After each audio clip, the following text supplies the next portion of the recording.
Western Conference Finals ships to Minnesota, the land of 10,000 lakes and legendary purple rain. But tonight, the Wolves, they do not need a thunderstorm. They need a win. Teams that go down 0-3, they have never come back, as this Wolfpack knows all too well from a year ago. Ant had a bounce-back game on Thursday. He scored 32 points, but it was not enough. Can he do it again in front of one of the best home crowds in the league? They are going to need to find an answer, surely, for the league MVP, who's averaging almost 35 points in the series and barely breaking a sweat. Backs against the wall for the Wolves. We're counting you down on ABC. My emotions were like so high that I was like tired of it, especially the start. I was like a little too juiced up. 5, 4, 3, 2, I let one go. SGA, unstoppable. I don't bluff, bro. Aiming at you. He came ready to play. Oh, we got to keep going. You're a rock. Very extremely physical. You're a tough guy. You know, we got to meet their aggression. Just wanted to foul him. What a turnaround here for Minnesota. We're going to go home and fight for game 3. I'm here. Take me there. 3, 2, where the ones go. Gorgeous move from Anthony Edwards. Yeah, we got to do a better job on air. The only way they can stay in the game is on the line. Bro, favorite love score. We got to bring the fight early if we want to give ourselves a chance. I come out the scuffball without a scuffball. Welcome to NBA Countdown, presented by Chime. We are live from the Target Center where the Wolves have a target on their back. Can they howl back in this all-important Game 3? Welcome to NBA Countdown alongside the legendary Stephen A. Smith, who's getting his groove on, NBA champion Kendrick Perkins, the architect of the Warriors dynasty, Bob Myers, champion coach Michael Malone. I'm Malika Andrews. Gentlemen, we know the importance of this game here for the Minnesota Timberwolves. It feels like, Coach, if they are going to do it, they need to contain Shai Gilgeous-Alexander. What has he done so well? Well, he's dominated the series, the MVP, 35 points per game, and he leaves the conference finals averaging 15 points a night in the paint. I want to show you 4 clips because these examples show him getting to his spots on a really easy and efficient manner. This first clip here, he's going to have the ball left sideline. Great job of creating separation and airspace for the step-back jumper over Jaden McDaniels. This is too easy. No resistance. Gets DiVincenzo in the post. Minnesota offers no help, leaving Dante DiVincenzo on an island. Turnaround jumper over the left shoulder. Pick and roll. Gobert's down the floor. He's operating in space. Gets to his jumper. 2 of his paint points here. And this last one, the most inexcusable and unacceptable by Minnesota, allows him the finger roll layup. Minnesota, where is the urgency? Where's the physicality? And where's the multiple effort? They primarily used Jaden McDaniels to try to contain SGA in Game 2. It just didn't work. They found some success on Anthony Edwards, who limited the MVP. Would you put Ant on him in this game? Without a doubt, he's got to guard him tonight at some point. How would you contain SGA here, Perks? With both of them at the same time. Listen, I talked to 3 head coaches today, 3 championship head coaches, and they all said the same thing. They said they would double team him until he gives up the ball. He cannot be the one that's going to beat him. Hell, I wouldn't have sent the double team when they jet landed yesterday. That's how much I would want to get the ball out of his hands. You cannot let the best scorer in the league, the guy that won the scoring title, the MVP averaging 35 in this series, continue to beat you one-on-one with Rudy in the drop cover. Shai is fantastic, right? And if you haven't watched Shai Gilgeous, watch this guy. If you haven't tuned into the NBA, he's worth it. He deserved the MVP. They got the best record in the league. They're better than I thought, and I thought they were pretty good. I don't know why we don't appreciate what they've done all year. If you would have asked any of us who's going to win the title this year, we always look at the team that just won it. I said Boston. You probably said Boston. I don't know what you thought because you were coaching. You said the Nuggets. We said Denver. We don't properly respect teams until they win the championship. This team is the favorite for the championship, and I think, no disrespect to what's going on even here in Minnesota or what's going on in the Eastern Conference. By the way, I blame you for what's going on in the Knicks. I blame you for what's going on. We're going to get to that, don't you worry. I will get there. But lastly, this Thunder team looks like the best team left, and it's not even close. Well, you can say that, and nobody's in a position to refute you. However, we got to look at the Minnesota Timberwolves and what they're not. SGA, when he's on the court, he is a plus 47. That is 11 points better than anybody in the postseason.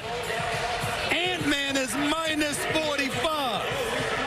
Only Dante DiVincenzo being on the court at a minus 47 is worse. That's horrible.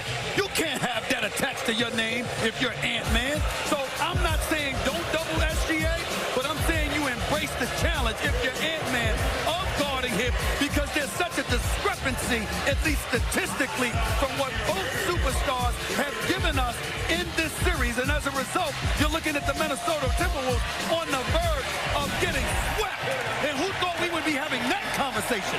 If you Ant-Man, you got to embrace that challenge. I think Anthony Edwards, he knows the stakes of this game. They went down 0-3 to Dallas last year. We know what the end of that story looked like. Another team that is hoping not to face that devastating of a hole to look into. It is the New York Knicks. Let's take a look at our money moment brought to you by Chime. This was last night in Madison Square Garden. Tyrese Halliburton. Spotlight now. Indiana, their point guard put New York through Halliburton in Game 1. Game 2 is going to be remembered for their big fella. Tyrese Halliburton, third team All-NBA pregame, but this was defined by a huge first half by Pascal Siakam. This guy won Most Improved Player back in 2019, 2 times All-NBA himself since his defining performance. P.S. I love you. He had 21 points in the first 15 minutes, 23 at recess, a 9-of-14 shooting. Head coach Rick Carlisle called it, quote, a special game. Pacers up 3. Hold of it. Pacers, first team ever to go into New York in a best-of-7 series and win both games at MSG. Indiana wins by 5.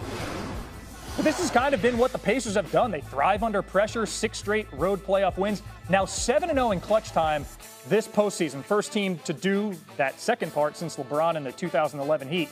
No team has won 8 straight clutch time playoff games since the Spurs back in 1999, who won the title, and they did so by winning a couple of those clutch time games over the Knicks in the finals.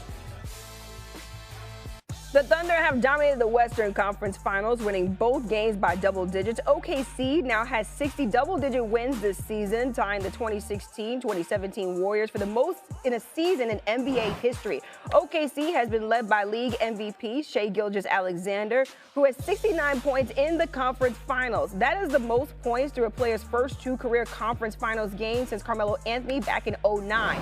Looking ahead, the Thunder are 13-0 when leading 2-0 in a best-of-7, while Minnesota is 0-3 all-time when trailing 2-0 in a best-of-7, including the 2024 West Finals against the Mavericks. Quentin Richardson and Anscape senior writer David Dennis Jr. back here with us, and we're going full Dennis the Menace here. So, David, who's a player that could be a menace in today's game when you're talking about the Thunder and the Wolves? It's Jalen Williams. Let's take a trip back a few games ago, Game 6 against Denver. He did not show up, and everybody was talking about what's his viability as a real number 2 option. Since then, in the 3 games, 23, 8, and 6. Since in this series, he has 6 steals, and he has yet to turn the ball over. If you're talking about the battle of the twos between him and Julius Randle, it is not even close. The Wolves have no answer for what he's doing offensively or defensively. If he's going to continue to be a menace, this series is going to be real short. I agree with that right there, 2 Chainz. I double down. I like Jalen Williams. He's definitely going to be part of it. But if we're talking about a menace, the biggest menace for the Minnesota Timberwolves is undoubtedly the league MVP, SGA. OKC, they go as he goes, and we know that he's a walking 30 to 40-point bucket almost every night. And he's been there, and I think he's going to continue to be there. He's the one who gets he's the engine that gets the train going. He always finds a way, and he stays poised. That's what I like about him the most. Even when he's having a tough game, you don't see him showing the frustration on his face. He just continues to go about his business and always finds a way to show up and show out for his team. So I got SGA as the biggest menace. Q, need your help on this one, man. We're scanning the NBA. We think we found a QR code. Minnesota's got to win 4 of 5 if they're going to win the series. What's the code by which the T-Wolves need to live to make this a series?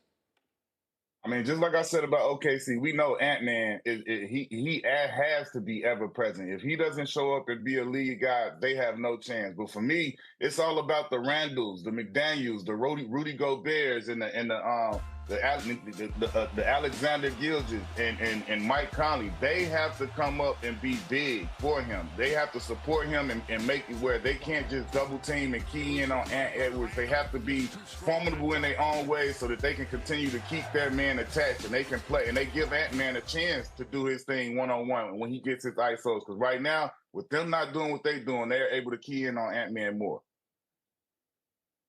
Q, I'm with you. You said folks need to show up big. You know who also need to show up big? The bigs. They need to show up big. The Minnesota Timberwolves got to figure out what to do with this Naz Reid, Julius Randle, Rudy Gobert situation. They have not shown. It's one thing to play against the Lakers and Warriors teams that do not have centers, but when you have the Thunder who are hounding these guys, they have given them nothing, especially in Game 2 when Julius Randle basically was a no-show, didn't play in that fourth quarter. Now, if I'm Minnesota, I can look at my fourth quarter in Game 2 and say, hey, we cut that lead down to 10 with Naz Reid at the center and spreading the floor out. That gave the Thunder a little bit of problems in the regular season. Maybe that's sustainable. Maybe that can cause some trouble. But other than that, they need to figure out how to get Julius Randle and these other bigs going, dominating the boards, playing defense, and scoring and putting some pressure on this Thunder team.